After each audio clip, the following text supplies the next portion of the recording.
ಹೌದು ಸರ್. ನೇಹಾ ಒಬ್ಬ ಹಿಂದೂ ವಿದ್ಯಾರ್ಥಿನಿ, ಕಾಲೇಜ್ ಓದ್ತಿರೋ ವಿದ್ಯಾರ್ಥಿನಿ. ಕಾಲೇಜನ್ನು ಪ್ರೆಮಿಸಸ್ಸಲ್ಲಿ ಒಬ್ಬ ಗೂಂಡ, ಮುಸಲ್ಮಾನ್ ಗೂಂಡ ನುಗ್ಗಿ ನೇಹಾ ಕಗ್ಗೊಲೆ ಮಾಡಿರೋದು ಇಡೀ ದೇಶದ ಹಿಂದೂ ಸಮಾಜಕ್ಕಾಗಿರೋಂಥ ನೋವು. ಈ ನೋವಿನಲ್ಲಿ ಅವ್ರ ತಂದೆ ತಾಯಿಗೆ, ಅವ್ರ ಕುಟುಂಬದವ್ರಿಗೆ ಸಮಾಧಾನ ಮಾಡೋದಕ್ಕೋಸ್ಕರ ನಾವು ಬಂದಿದ್ದೇನೆ. ಆದರೆ ಮುಖ್ಯಮಂತ್ರಿಗಳು, ಗೃಹ ಮಂತ್ರಿಗಳು ಮತ್ತು ಸುರ್ಜೇವಾಲಾ ಅವರ ಹೇಳಿಕೆ ನಿಜಕ್ಕೂ ಕೂಡ ತುಂಬ ಅನ್ಯಾಯ ಅನಿಸುತ್ತೆ. ಅವರು ಇವತ್ತು CID ಕೊಟ್ಟಿದ್ದಾರೆ, ಮುಖ್ಯಮಂತ್ರಿಗಳು ಈ ಕೇಸ್ CID ಕೊಟ್ಟಿದ್ದಾರೆ. ಈಗಾಗಲೇ ಗೃಹ ಮಂತ್ರಿಗಳು ಹೇಳಿಬಿಟ್ಟಿದ್ದಾರೆ ಇದು ಲವ್ ಜಿಹಾದಿ ಅಲ್ಲ.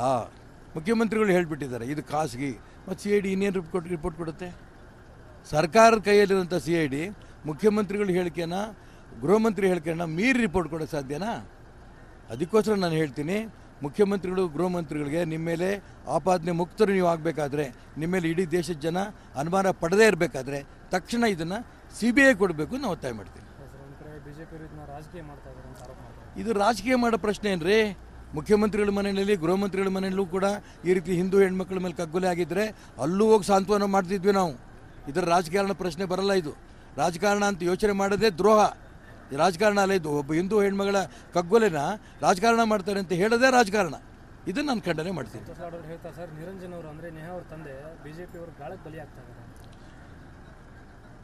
ಸಂತೋಷ್ ಲಾಡ್ ಅವರು, ನಾನು ಅದಕ್ಕೋಸ್ಕರ ಹೇಳಿದೆ, ಒಬ್ಬ ಮಂತ್ರಿ ಆಗಿದ್ದವರು ಬಂದು ಅವ್ರ ಇಡೀ ಕುಟುಂಬಕ್ಕೆ ಸಾಂತ್ವನ ಹೇಳಿ CBI ಹಾಕ್ತೀನಿ ನಾನು, ಧೈರ್ಯವಾಗಿರಿ ಅಂತ ಹೇಳಿದ್ದಿದ್ರೆ ಅವರೊಬ್ಬ ಮಂತ್ರಿ ಆಗಕ್ಕೆ ಯೋಗ್ಯರು ಅಂತ ಹೇಳ್ತಿದ್ದೆ. ಇವರು ಅಯೋಗ್ಯರು ಅಂತ ವಿಚಾರದಲ್ಲಿ ವಿಧಿ ಇಲ್ಲದೆ ಹೇಳಬೇಕಾಗತ್ತೆ. ನಾನು CBI ಬಿಟ್ಟರೆ ಬೇರೆ ಇನ್ನೇನು ದಾರಿ ಇಲ್ಲ. ಇದು CBI ಬರೋ ತನಕ ನಮ್ಮ ಹೋರಾಟ ಇರುತ್ತೆ. ನಡೀಪ. Thank you.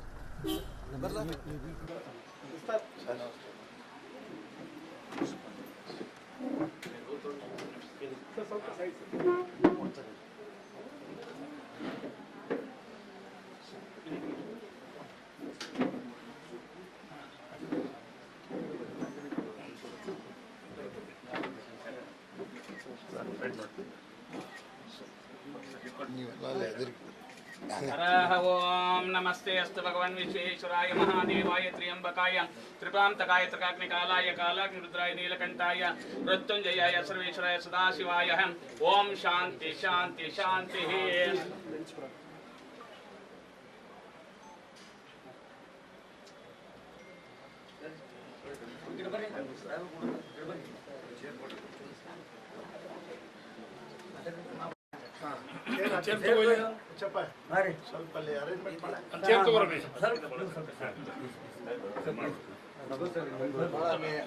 ಇನ್ನೇನು ಹೇಳೋಕ್ಕಾಗಲ್ಲ ಈ ಪರಿಸ್ಥಿತಿಯಲ್ಲಿ.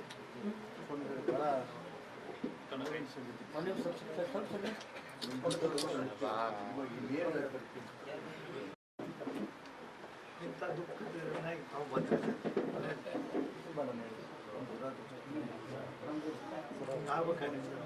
ಏನು ಮಾತಾಡೋದು ನೋಡಿದೆ ಸರ್, ಕೇಳಿದೆ. ಇವತ್ತು ನಾವು ಶಿವಮೊಗ್ಗದಲ್ಲಿ ಬಹಳ ದೊಡ್ಡ ಪ್ರತಿಭಟನೆ ಮಾಡಿದ್ವಿ. ಹೆಚ್ಚು ಕಡಿಮೆ ಒಂದು 2,000 ಜನ ಸೇರಿದ್ರು. ರಾಷ್ಟ್ರ ಭಕ್ತರ ಬಳಗ ಅಂತ ಇವತ್ತು ಒಂದು ದೊಡ್ಡ ಪ್ರತಿಭಟನೆ ಮಾಡಿ DC ಆಫೀಸ್ ತನಕ ಮೆರವಣಿಗೆ ಬಂದು DC ಸಾಹೇಬರಿಗೆ ಅವಳ ಆತ್ಮ